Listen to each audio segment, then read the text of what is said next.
Olá, meu nome é Gabriele e hoje vim apresentar meu projeto de pesquisa intitulado O desequilíbrio muscular dos extensores e flexores do joelho influencia o risco e medo de queda de mulheres idosas, um estudo transversal. O envelhecimento é um processo fisiológico e heterogêneo, e como consequência desse processo, é comum observar a diminuição da força muscular, representando um fator com maior impacto negativo na capacidade funcional de pessoas idosas. Por conta disso, a população idosa se torna mais propensa a quedas e limitações funcionais. As quedas estão associadas de uma forma geral a episódios de desequilíbrio que levam o indivíduo ao chão, decorrendo de interação de diversos fatores. Além da implicação física, as quedas também podem acarretar consequências psicológicas, como o medo de cair. Diante disso, a avaliação dos membros inferiores em pessoas idosas torna-se indispensável e é rotineiramente realizada utilizando o dinamômetro isocinético. Através da dinamometria, é possível estabelecer a relação de desequilíbrio entre a força dos músculos agonistas e antagonistas em diversas articulações, incluindo a articulação do joelho.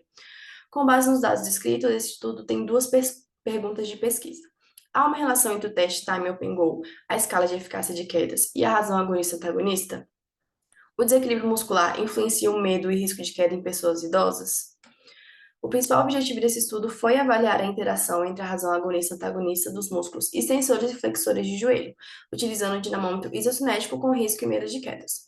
Esse estudo trata-se de um estudo transversal aprovado pelo Comitê de Ética de Pesquisa da Universidade Católica de Brasília. O estudo possui como metodologia alguns critérios de inclusão e exclusão. O dinamômetro isocinético foi um dos instrumentos utilizados para avaliar o desequilíbrio da força dos músculos extensores e flexores de joelho. Também foi realizada a aplicação do teste Time Open Goal. O teste consiste em levantar de uma cadeira, percorrer 3 metros, retornar e sentar-se novamente na cadeira. Por fim, também foi realizado como instrumento de avaliação a escala de eficácia de quedas, que avalia o medo de queda em idosos enquanto realizam sua atividade de vida diária. Na análise estatística, as características da amostra foram apresentadas através da frequência de distribuição e por meio da estatística descritiva. Inicialmente foi realizado o teste Shapiro-Wilk e logo após foi feito o teste de correlação de Pearson e Spearman para relatar interações entre as variáveis. Foi realizado também a análise de regressão linear simples e o teste ANOVA. Foram considerados valores de P menor de 0,05 como significantes. O software utilizado foi SPSS 22.0. Participaram dos estudos, então, 28 pessoas idosas no sexo feminino com idade igual ou superior a 60 anos, proveniente da comunidade, sendo a maioria composta por pessoas que se consideraram de raça mulata, parda ou cabocla. A tabela 2 apresenta uma análise descritiva das variáveis isocinéticas e o risco e medo de quedas da amostra. O gráfico mostra a prevalência de desequilíbrio muscular da amostra. Na velocidade de 60 graus por segundo, 89% das pessoas apresentam um desequilíbrio muscular abaixo do ponto de corte de 60%.